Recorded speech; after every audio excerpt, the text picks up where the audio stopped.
बारिश में सिलबट्टे की चटनी वर्सेस चूल्हे की चटनी। केतकी देवी अपने दोनों बेटे की शादी अनीता संजना से करवा कर ले आती हैं, जिन्हें देख पड़ोसन कांता, ऐसे केतकी बहन मानना पड़ेगा, तुरंत छेका किया और एक ही मंडप में दोनों लड़कों चटपट शादी करवा कर दोनों हाथों से भरकर लड्डू खा लिया और पूरी एक शादी का खर्चा बचा लिया। कांता बहन, लड़की वाले तो कह रहे थे छेका करके 6 महीने बाद शादी की तारीख रख लेंगे, पर जब से मुझे शुगर लगा है रसोई नहीं संभाली जाती। रसोई चलाने वाली तो चाहिए थी घर में। वैसे केतकी बहन अच्छा किया जो छोटी बहू तुम गांव से चुनकर लाई हो, क्योंकि गांव की लड़कियों का हाथ खाना बनाने में बड़ा पक्का होता है। बाकी शहर की बहू से तो मेकअप करवा लो भर भर कर। पड़ोसन सुषमा की तानाशाही सुनकर शहर वाली संजना टू मच एटीट्यूड दिखाती है। एक्सक्यूज मी आंटी जी, आप जैसी पड़ोसन की प्रॉब्लम क्या है? शहर की लड़की देखते नहीं कि खुद में ख्याली पुलाव पका लेते हैं कि खाना बनाना नहीं आता। तौबा तौबा, देखो तो जरा शहर वाली कैसे तेवर दिखा रही है। और अगर तुझे खाना बनाना आता है तो मिर्ची क्यों लग रही है? पता चले पहली रसोई में कच्चा पक्का मैगी बनाकर परोस डाले।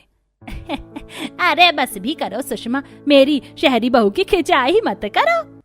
केतकी दोनों का गृह प्रवेश करती है। माँ, अगर रस्म खत्म हो गई हो तो मैं जाऊँ, सफर की थकान लग गई है। हाँ अर्जुन बेटा, जा तू आराम कर, अनीता बहू को भी ले जा। माँ, कल पहली रसोई के लिए कितने बजे उठना है बता दीजिए। बहू दोनों 6 बजे तक उठ जाना। कमरे में आने के बाद संजना सुबह का अलार्म सेट करती है। ये लग गया 5 बजे का अलार्म। अब मैं देसी देवरानी से पहले उठकर किचन में पहुंच जाऊंगी और सब कुछ रेडी कर लूंगी। अलार्म लगाने के बाद भी संजना को लेट हो जाता है, जिस पर वो चिड़चिड़ करती है। ओ गॉड, शिट शिट शिट, मैंने तो 5 बजे का अलार्म मिस कर दिया। सोचा था पहली रसोई का सारा खाना जल्दी रेडी करके सासू माँ के आगे अच्छा इंप्रेशन जमाऊंगी। फटाफट नहाकर रेडी हो लेती हूँ। कुछ देर में बड़ी बहू किचन में आती है, जहाँ गांव वाली बहू पल्लू डालकर पहली रसोई का हलवा बनाने में जुटी थी, तभी मक्खन लगाते हुए। अरे वाह, खुशबू भी तो बहुत ही अच्छी आ रही है। क्या बना रही हो देवरानी जी? जेठानी जी, मैं सबके लिए बेसन का हलवा बना रही हूँ। इस पर शहरी बहू शो ऑफ करती हुई कहती है, देवरानी जी, इतना अच्छा खासा बारिश का मौसम हो रहा है, ऐसे मौसम में तो गर्मा गर्म पकौड़े होने चाहिए और प्लस चटनी खाने में मजा ही आ जाता है। तुम फालतू में मीठा हलवा बना रही हो, कोई नहीं खाएगा, टाइम वेस्ट है। मैं तो सबके लिए गर्मा गर्म पनीर टिक्का सेक रही हूँ और साथ में पुदीने की चटनी बनाऊंगी।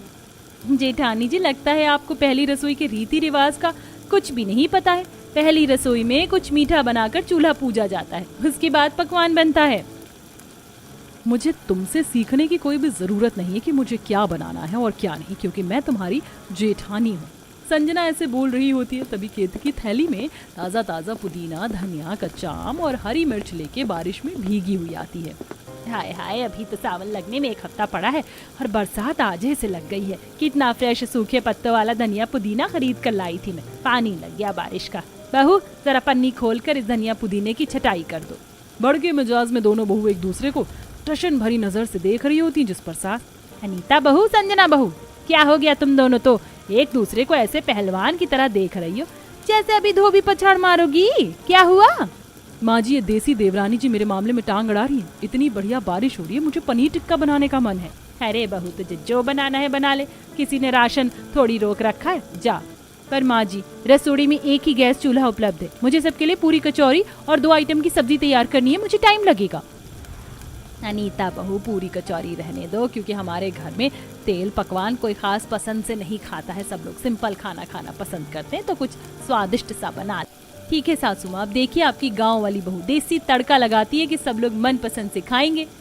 बस खाना झटपट से तैयार कर लो, सबको भूख लगी है। एक चीज और बहू, चटनी जरूर पीसना, क्योंकि हमारे परिवार में सब लोग चटनी के बिना खाना नहीं खाते हैं। चटनी बनाने के लिए मिक्सर और सिलबट्टा दोनों रसोई में मौजूद है, जिस पर सुलभ लगे पीस लेना। माँ जी, मिक्सर में चटनी तो शहर की छुई मुई बहुएं बनाती हैं, जिनको सिलबट्टा चलाने में दम लगता है। हम तो खाती पीती गांव से हैं, सिलबट्टे की चटनी पीस कर खिलाएंगे। केतकी के किचन से जाते ही संजना चैलेंज करते हुए, देवरानी जी, देखते हैं किसकी बनाई हुई चटनी दमदार होगी, तुम्हारी सिलबट्टे वाली या मेरी चूल्हे वाली। एक दूसरे को चुनौती देकर दोनों बहुएं तैयारी में लग जाती हैं। वहीं बाहर ठंडी ठंडी बारिश हो रही थी। आज मैं सबको स्पेशल टमाटर की खट्टी मीठी चटनी रेसिपी और चूल्हे की रोटी बनाकर खिलाऊंगी। फटाफट टमाटर कट करके छौंक देती हूँ, फिर आटा लगा लूंगी। ये शहरी जेठानी जी तो एकदम एक्सप्रेस ट्रेन की तरह छुरी चला रही है। अनीता, जल्दी कर, ऐसे चुक चुक गाड़ी की तरह धनिया छाटेगी तो खाक सिलबट्टे की चटनी बनाकर खिलाएगी। तभी देसी बहू के दिमाग की बत्ती जलती है। जल उठा बलबुआ, अभी दोनों चूल्हे खाली पड़े हैं, फटाफट से दाल चावल चढ़ा देती हूँ। दाल के अंदर ही आलू उबाल डालूंगी, दाल चावल चोखा चटनी है, एकदम परफेक्ट खाना हो जाएगा। दूसरी बहू फटाफट से दाल चावल चढ़ा देती है। तभी संजना भड़क जाती है, तुम तो बड़ी चालू चीज हो, फटाफट से दूसरा वाला गैस चूल्हा खाली करो, मुझे चटनी छौंकनी है। हाँ, छौंक लीजिएगा चटनी, ट्रेन थोड़ी ना छूटी जा रही है, बस 5-10 मिनट में मेरी दाल में सीटी आ जाएगी, उतार दूंगी। किलस कर संजना कुकर उतार देती है। पहले चूल्हे पर मेरी चटनी बनेगी, फिर तुम्हारी दाल।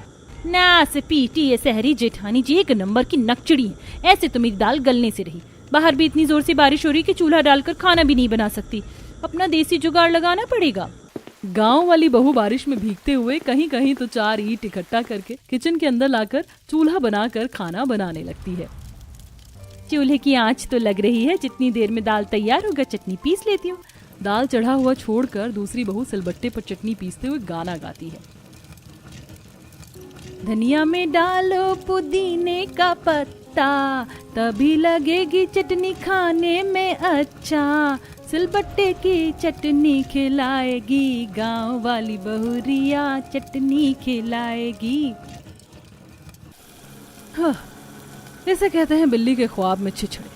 जितने भी पापड़ बेल लो देवरानी जी, सब लोग तुम्हारे सिलबट्टे की चटनी छोड़कर मेरी बनाई चूल्हे की चटनी उंगलियां चाट कर खाएंगे। तभी खाने की मेज से ससुर की आवाज आती है, अरे बहू, तुम दोनों ने तो अच्छा खासा टाइम ले लिया सिंपल खाना बनाने में। तुम दोनों की बीरबल की खिचड़ी बन गई हो तो फटाफट से लगा दो। जी ससुर जी लाए। कुछ देर में दोनों सिलबट्टे और चूल्हे की चटनी डाइनिंग टेबल पर परोसती हैं। मम्मी जी, पापा जी, शौर्य, मैंने सबके लिए स्पेशली चूल्हे की टमाटर वाली चटनी, तवा फुल्का और पकौड़े भी बनाए हैं। क्या बात है, आज तो खाना खाने में डबल मजा आएगा। चटनी के साथ साथ पकौड़े भी बने हैं। शौर्य टमाटर की चटनी में डिप करके जैसे एक पकौड़ा टेस्ट करता है तो शक्ल बन जाती है। जेठ जी की भरते जैसी शक्ल देखकर लग रहा है उनको ये चूल्हे की चटनी पसंद नहीं आई। संजना, ये तो तुमने पकौड़े के साथ मीठी चटनी बनाई है। अरे पकौड़े के साथ तो तीखी चटनी अच्छी लगती है, सारा मजा किरकिरा कर दिया। जेठ जी, मैंने सबके लिए धनिया पुदीना की हरी मिर्च डालकर चटनी बनाई है, इसके साथ पकौड़े स्वादिष्ट लगेंगे। सारे सदस्य गांव वाली बहू के सिलबट्टे की पीसी हुई चटनी के साथ पकौड़े खाते हैं। वाह अनीता, तुमने सिलबट्टे की चटनी एकदम चटक बनाई है। सच में गांव वाली बहू, तुमने गजब का खाना बनाया है। आज सालों बाद गांव के खान पान का याद आ गया। ये दाल चावल चोखा चटनी खाकर आहा। और बहू, तुमने चटनी भी एकदम बारीक बनाई है। गांव वाली बहू की सिलबट्टे की चटनी की तारीफ सुनकर जेठानी जलकर खाक पड़ जाती है। कसम से सही कहा है किसी ने, कुत्तों को घी हजम नहीं होता। मम्मी जी, पापा जी, शौर्य, मैंने भी आप लोगों के लिए चूल्हे पर इतनी मेहनत से चटनी बनाई है, लेकिन आप तो सारा क्रेडिट अपनी गांव वाली बहू को दे दीजिए। अरे बहू, तो ऐसे गुस्सा क्यों कर रही है? हमने ये थोड़ी ना कहा कि तेरे चूल्हे की चटनी खराब बनी, बस तेरी टमाटर की चटनी चूल्हे की चपाती के साथ चलेगी। केतकी दोनों ही बहू की चटनी की तारीफ करके बात करने से संभाल लेती है। कल मैं गैस चूल्हा खाली ही नहीं करूंगी, फिर देखती हूँ ये देवरानी सिलबट्टे की चटनी खिलाकर कैसे पेट भरवाती है सबका। ये जल कुकड़ी जेठानी मन में मेरे प्रति कोई न कोई खिचड़ी तो जरूर पका रही है। कल तो मैं चटनी वाला कुछ अलग सा व्यंजन बनाऊंगी। अगले दिन तड़के सुबह उठकर ही गांव वाली बहू रसोई में आ धमकती है। इससे पहले कि ये देवरानी खजूर की तरह रसोई में टपके, नाश्ता पानी बना लेती हूँ। अनीता जैसे चूल्हे की आग जलाने लगती तभी संजना आ जाती है। गुड मॉर्निंग मेरी गांव वाली देवरानी जी, क्या बना रही हो आज? आ गई कबाब में हड्डी बने नास पीटी। आपको मुझे क्या मतलब, मैं जो मर्जी बनाऊं? तुम्हें जो कुछ भी बनाना है ना, किचन से बाहर चूल्हा डालकर बनाओ, क्योंकि मुझे धुएं से एलर्जी है।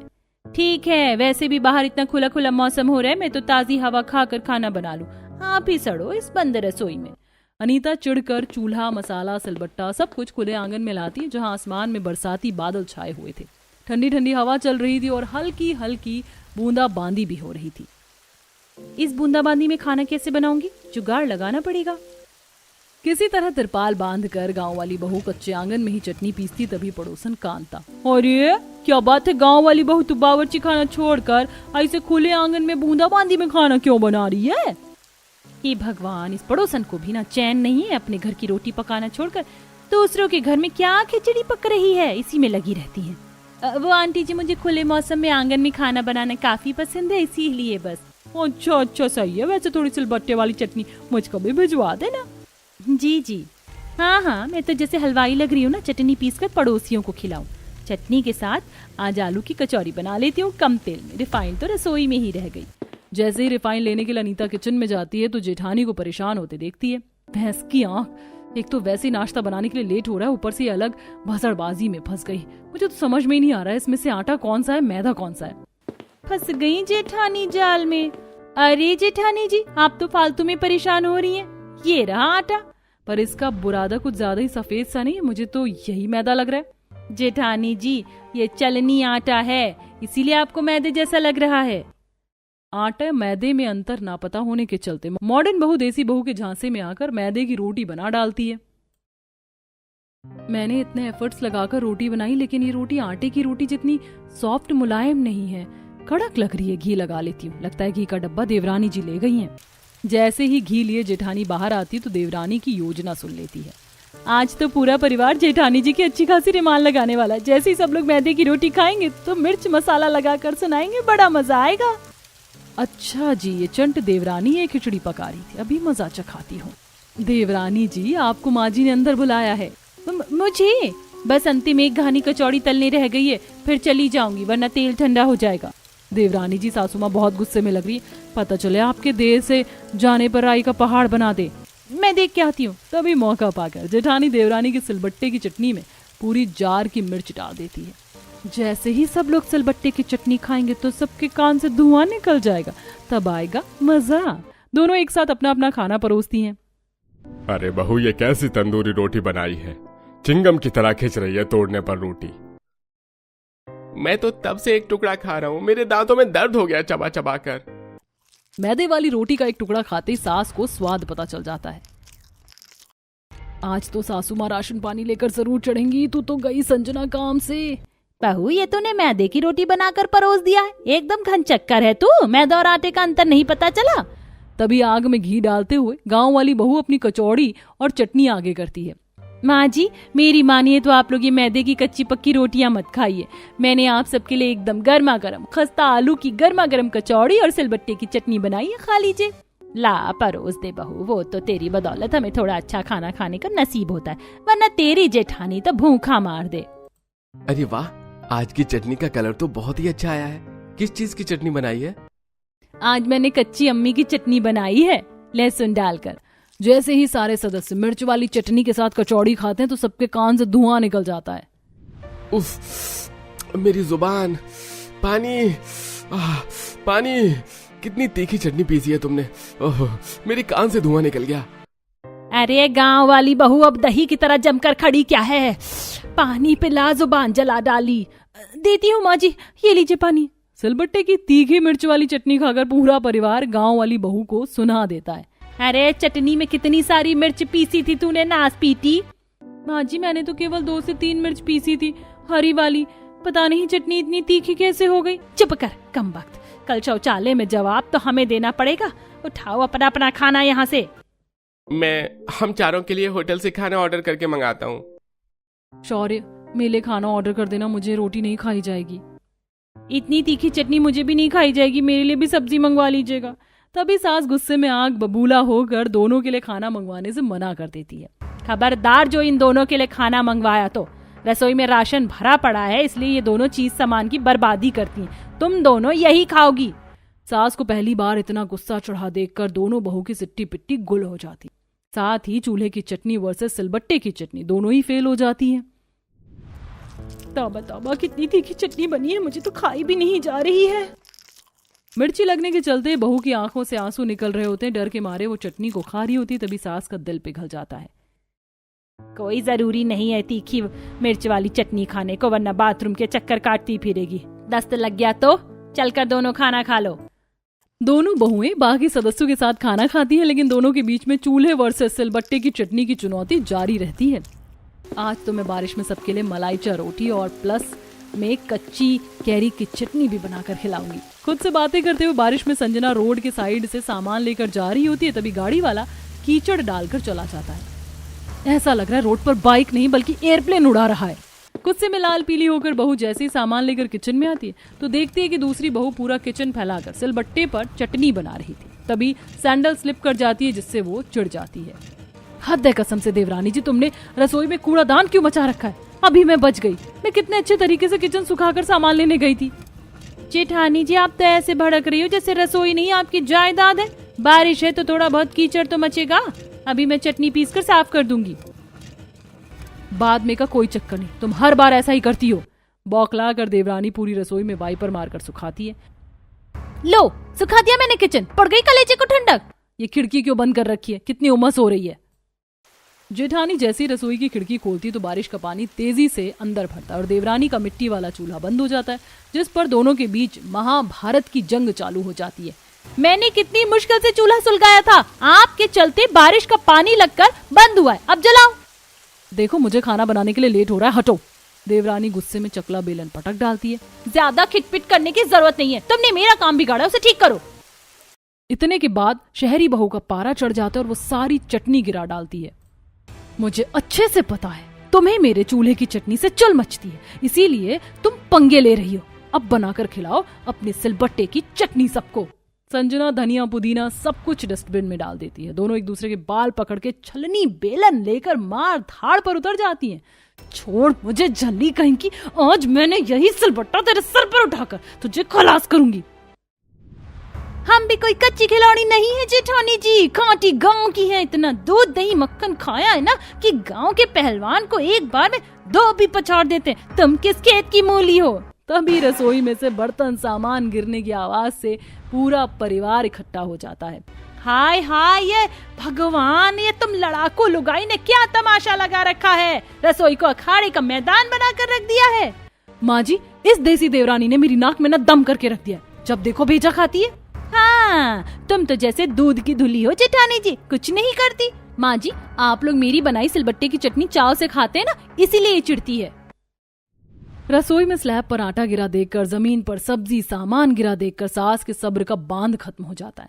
बस करो तुम दोनों के बीच में जरा सी भी सम्मति नहीं है। जिस दिन से तुम लोगों ने किचन में खाना बनाना चालू किया, डेली किचकिच करते हैं। 1 महीने के अंदर तुम दोनों ने ही मिलकर इतना राशन लगाया रसोई में, जितने में मैं 6 महीने में पूरे परिवार को बनाकर खिला सकती हूँ। अब मैं अपने हिसाब किताब से संभालूंगी रसोई। तुम दोनों अपना अपना बोरी बिस्तर बांधो अभी के अभी। मैं तुम दोनों को तुम्हारे मायके भिजवाऊंगी। एक ने चूल्हा जलाकर भट्टी बना डाला है रसोई को और दूसरे ने गैस चूल्हे को इतना गंदगी मचा रखा है। केतकी के खरी खोटी सुनाने के बाद दोनों अपनी अपनी कमियों को महसूस करती हैं और पछतावा करती हैं। माँ जी, आखिरी बार हमारी भूल चूक माफ कर दीजिए, आगे से हम नहीं लड़ेंगे, पक्का। हाँ माँ जी, हम मिलजुल कर रसोई संभालेंगे, पक्का। आज मैं तुम दोनों के कलेश की जड़ खत्म कर दूंगी। अब ना रसोई में सिलबट्टे की चटनी बनेगी ना चूल्हे की। कान खोल कर सुन लो दोनों। जी माँ जी, मुझे मंजूर है, मैं चूल्हे की चटनी बनाऊंगी, पक्का। गांव वाली बहू, तेरे मुंह में दही जमी है क्या? माँ जी, मैं भी नहीं बनाऊंगी सिलबट्टे की चटनी। शौर्य अर्जुन, ये सिलबट्टा उठाकर भंडार घर में ले जाकर रख दो। जी पापा। दोनों बहू के बिगड़ते ताल मिलाकर चलते आखिर में चटनी बनाने के लिए पाबंदी लगा देती हैं। अगले दिन दोनों बहू पूछने के लिए आती है। उनके चेहरे पर पहले की तुलना में चहल पहल नहीं थी, बल्कि उदासी थी। माँ जी, आप लोग नाश्ते में क्या खाएंगे बता दीजिए, रोटी या पराठे बनाना है? बहू, आज तो कितना खुला खुला मौसम हो रहा है, थोड़े आलू गोभी के पकौड़े बना लो। पर माँ जी, चटनी के बिना पकौड़े में स्वाद आधा लगता है। कोई नहीं, हम पकौड़े और चाय बना देंगे। ऐसा कहते हुए बहू के चेहरे पर डर देखकर सास ससुर और दोनों के पति मुस्कुरा देते हैं। घबराओ मत, मैंने सिलबट्टा रसोई में रखवा दिया, बना लेना तुम दोनों अपनी अपनी चटनी। लेकिन पहले की तरह खिचड़ी नहीं पकनी चाहिए और रसोई भी सूखी रहनी चाहिए। जी माँ जी, आपका हुक्म सराखों पर। आखिरकार सास के एक दिन रसोई में से सिलबट्टा हटाने के बस दोनों बहुएं काबू में आ जाती हैं और अब बिना किसी नोक झोंक और झगड़े के दोनों खुशी खुशी रसोई में बरसात में तरह तरह के व्यंजन, पकौड़े, कचौड़ी, खान पान प्लस में सिलबट्टे और चूल्हे की चटनी बनाकर सबको खिलाती हैं।